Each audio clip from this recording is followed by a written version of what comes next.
Hey everyone, welcome back to the channel, and if you're new, welcome. My name is Adelina and I make videos about living in this tiny house on wheels and living a more intentional life. Apologize for how far away I am. It's hard to get this angle and get the toilet in there and me in there at the same time. This is the Separett Tiny Compost Toilet. When I started using this toilet, I like to say that I thought about my pee and poop way more than I thought I would, because it's so different than using a flush toilet.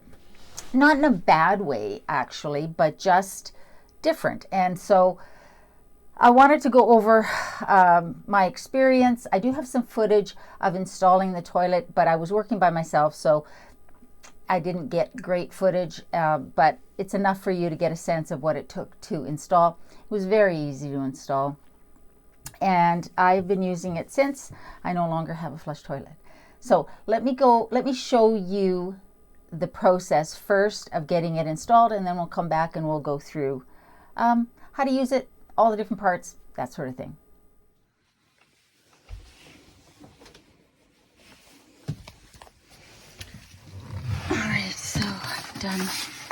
Put this here because I have to go around this. I don't want to take this out in case it ever gets back to a flush toilet. Same with that. So I've made a little indentation in the center. And now I have my 2-inch drill bit. I'm going to drill that hole.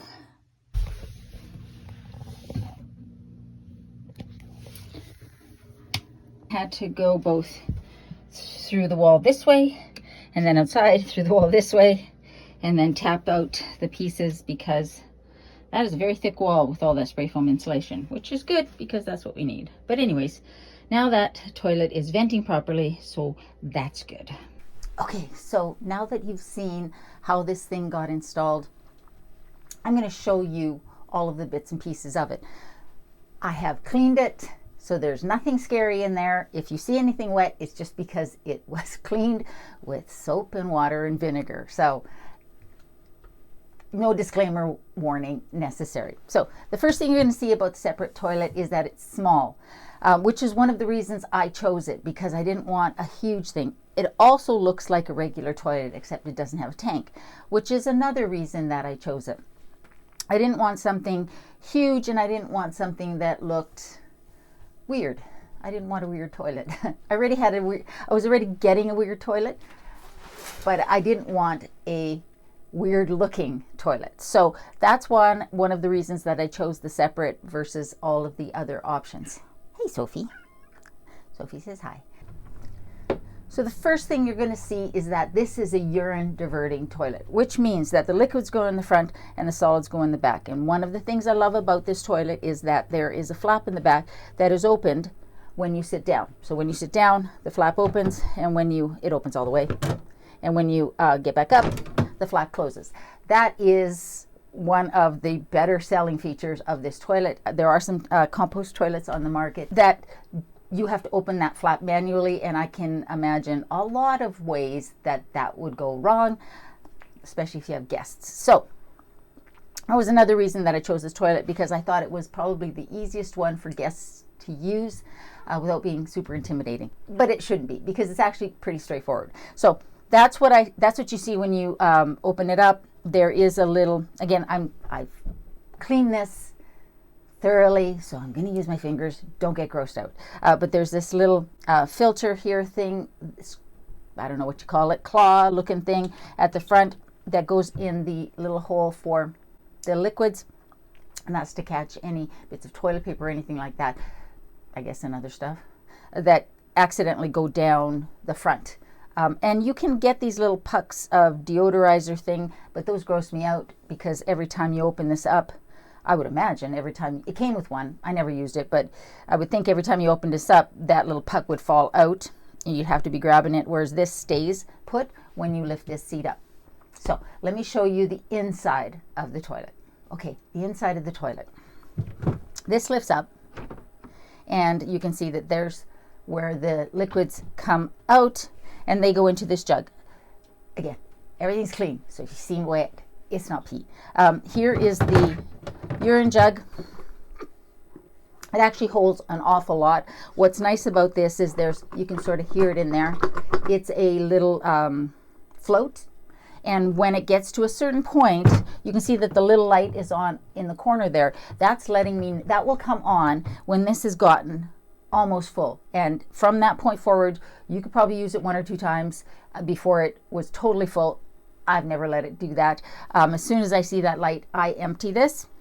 But actually lately what I've been doing is every night I have been taking the jug, diluting it with water, and then putting it down the drain, because that's how I dispose of mine. I don't have mine plumbed out. You can get a model that gets actually plumbed out into either a black water or gray water tank, or outside into a French drain or a septic.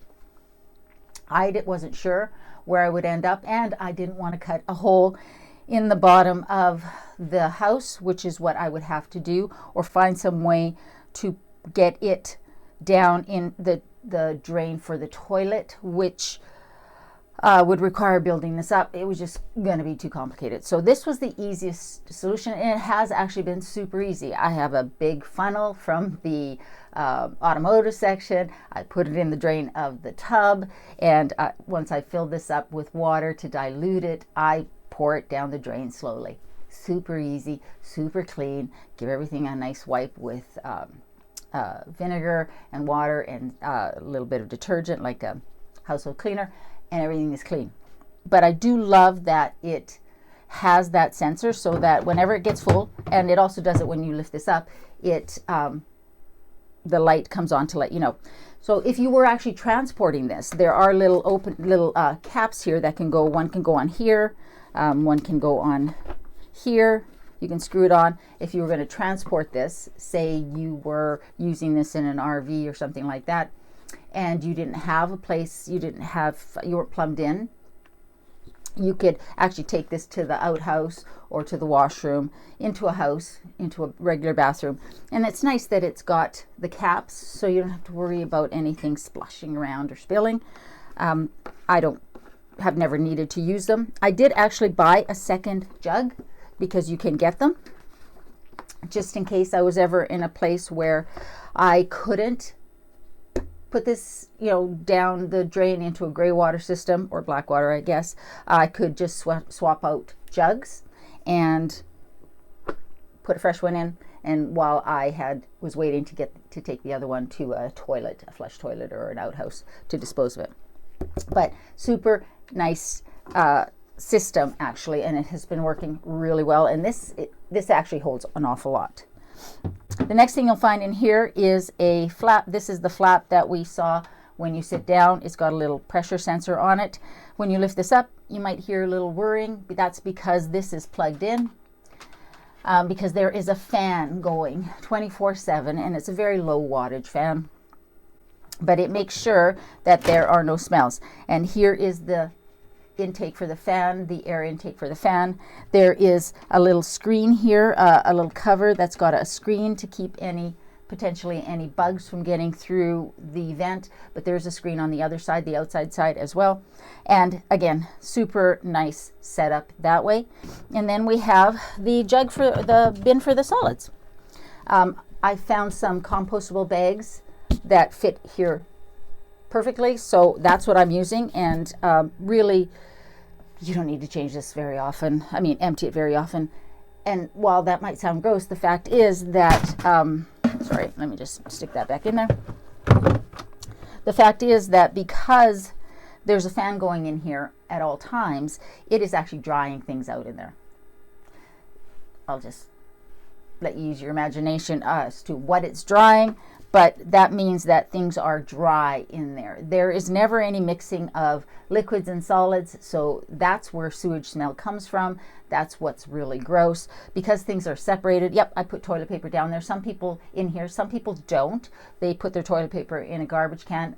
I don't know why you'd do that. That seems grosser.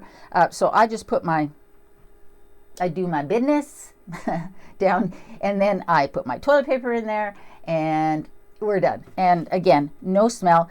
Having this fan going just makes all the difference. And I will insert a little clip here of what it looks like from the outside. You saw where I was drilling the hole in the, you saw how I drilled the hole in that little clip that I showed you. So this is vented out. And the vent on the outside has a little cap to protect water from rain getting in there and a little screen to protect bugs, which I think is an awesome design. That's how it looks when you have the bin in. You put the bag in there, and then it comes with this little ring that actually holds the bag in, which again gives you peace of mind that nothing is going to be going anywhere. I swear this thing is easier to use than I'm making it out. There's also screw holes, little holes that you can use to screw this thing down. It's not screwed down yet. I'm trying to decide if I'm going to do that or not. Now, this, when it comes down, is going to make a big clunk sound. And it's going to be scary, but that's because it's the little mechanism here has a ridge to keep it up when you're doing the cleaning, which is awfully nice. You don't want to have to hold this up while you're trying to do the cleaning and emptying the bins, but that means it makes a big clunk sound when it comes down. And so you'll know you've got it situated properly because the flap will stay closed. If you don't have it situated properly, that flap will be open. So it's actually, like I say, really easy to use. The one bit of advice I would give you is have some toilet paper ready so that when you're emptying the jug and emptying this out, you can actually stuff it in here right away as you lift this up so it's not dripping. And then you can do what you need to do to empty the jug and empty the bag.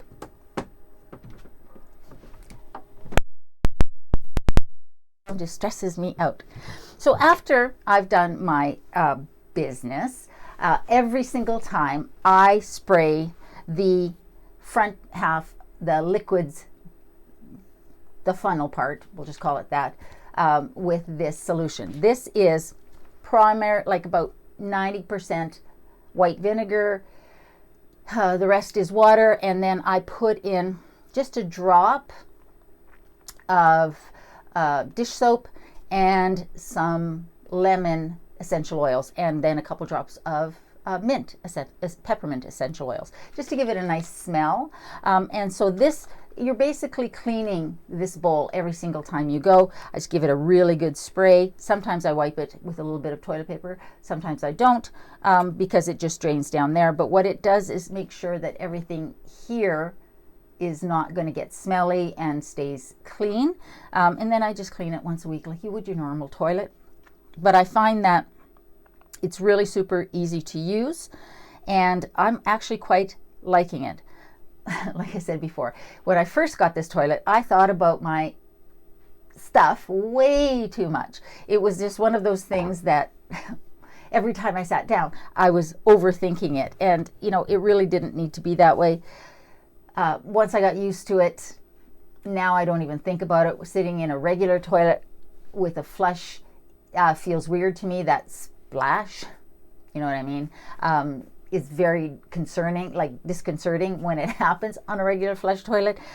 You don't get that here. When this is open and you're doing your number two, it's just falling into a bag or some little bit of toilet paper from the previous use. None of that splashy stuff, which I love. I will say, my bit of advice in using this toilet, if you're a guy, you always have to sit. There is no standing to pee with a compost toilet. None. Because you have to get all of those liquids in the front. You have to. If they get back there, then you're going to have a really stinky, smelly, disgusting mess. You have to sit down to pee. Get over it. Just do it. You get used to it. You can scroll on your phone. For women, what I find is, depends on the length of your, I guess, bum to knee ratio. I find that for pee, I sit, you know, to the front just a little bit, but when I'm going to have to do a number two, I scooch back a bit because I just want to make sure that nothing is going to, you know, rub up. I guess I should have disclaimed that this video is going to have a lot of euphemisms for something that we all do and is really quite normal. But anyways, so my advice is to scooch back a little bit to do that, but just sit regularly or even to the front a bit if you're really short when you're doing your number ones, which is something that we do probably 90% of the time when we're sitting on a toilet. Okay, that's my advice for using it. I think it's super easy, and I quite like it. I don't see why I would ever go back to a flushing toilet. Hold on, let me adjust the camera angle while we finish our chat. So, feels weird sitting in my bathroom on my toilet having this discussion, but it seems appropriate that we finish it here.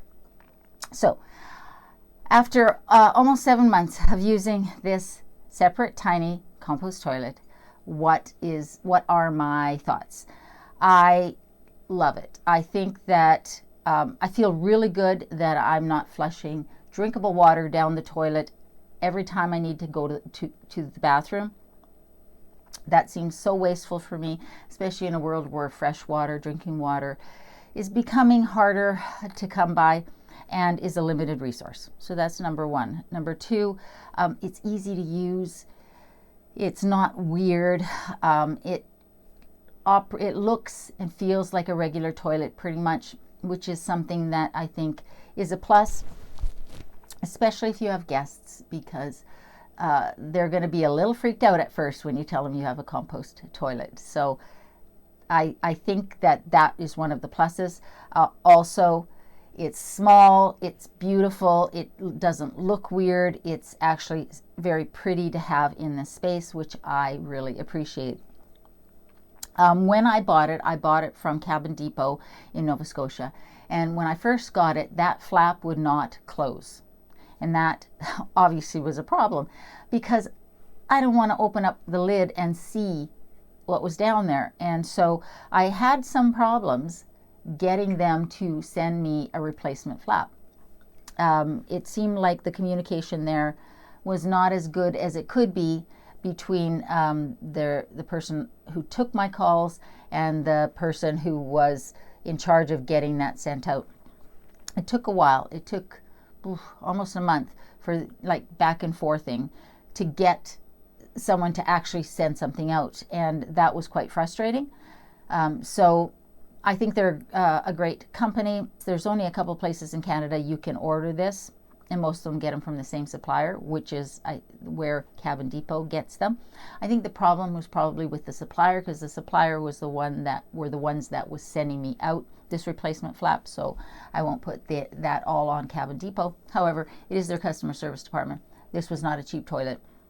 I will link my video down below of where I actually compared toilets as I was trying to decide which one I was going to go with, and I give the prices for everything there. So it's not a cheap thing, right? There's certainly cheaper toilets you can buy, and certainly you could make one cheaper with a bucket and sawdust, which brings me to my next point. I was never going to do that. I was never going to go with a homemade bucket and sawdust or sand type of a toilet. That's not in my comfort zone. So I wanted something that was well engineered, beautifully made, had a really good track record, and I really also like what the Separett company stands for. If you go on their website, you can see all of the work they do with the environment and with underdeveloped countries, areas, providing them sanitation and things like that. So that made me feel good also. But I like the toilet. I think it's awesome. When I get to my new spot and I am on septic, I will not be switching back to a flush toilet. One, I paid too much for this sucker, and two, I just don't want to be contributing to that for the environment. I prefer to do it this way. Now, I don't compost my solid wastes. I don't have compost facilities, and I'm not knowledgeable enough for that. I'm not sure that I would even be able to do that in my new spot. So when I empty that bin, I take it to the waste disposal center. There's Bings Creek is the closest one. I showed a video of what I do with my garbage. And I take it there. It is in a compostable bag. It is compostable. Everything that's in there is compostable. But I don't have the facilities to do that. It is no different, for those of you who are about to say something, it is no different than taking adult diapers or baby diapers or pet waste and putting that in your garbage. I would argue that it is a lot less garbage because I am using actually the toilet paper I buy is a bamboo, and everything is dried up, it's small, and there is no plastics or anything like that are going down there, as would be with diapers and things like that. But that's irrelevant, right? It's a safe and legal way to dispose of the solids is to bag them up and dispose of them in the garbage. And I take mine in personally and to that waste management center. So that's what happens to that half of the business that's happening here. So far, I have nothing but good things to say about this toilet. The experience that I've had with it has been positive, almost 100%. I do have some struggles, like I say, with getting that bin in there, but I think that's an Adelina problem versus a Separett Tiny problem. Now that I say that, I think they could make that just a little easier to get in there, but that's a very small thing. I love that there's a sensor so you know when the jug is getting full. All of those things make this toilet, in my opinion, worth the money. It is Swedish engineering at its best, in my opinion, and I would buy this one again, and I would recommend it to any of you who are wondering if this is a toilet that is worthwhile. Could you put this in your van or an RV? Absolutely. I have seen them in RVs. And I'm sure you could put it in your van as well. You just would want to put the vent out maybe through the floor. I'm not sure how you would vent it out, but you do definitely want to vent it out. Have I had any smells? Absolutely not. I don't notice this at all, this smell at all, because of the way this toilet is designed. Your experience with this toilet may be very different. For me, this works perfectly. I think it's a great toilet for a tiny house when you want to be more off-grid or, again, leave a smaller footprint. I hope you enjoyed that video. I hope it was useful. I've been wanting to make this since I hit the 6-month mark, but as you know, there has been a lot going on, so it's been a little delayed. I will do a 12-month, a 1-year update when that time comes. But as you can see, it's super easy to use, super easy to clean, takes no time at all, and I love it. Okay, enough about toilets. I hope you guys are doing well. Hope you're staying safe. Remember, in a world where you can be anything, be kind. I love you guys, and I'll see you next Sunday.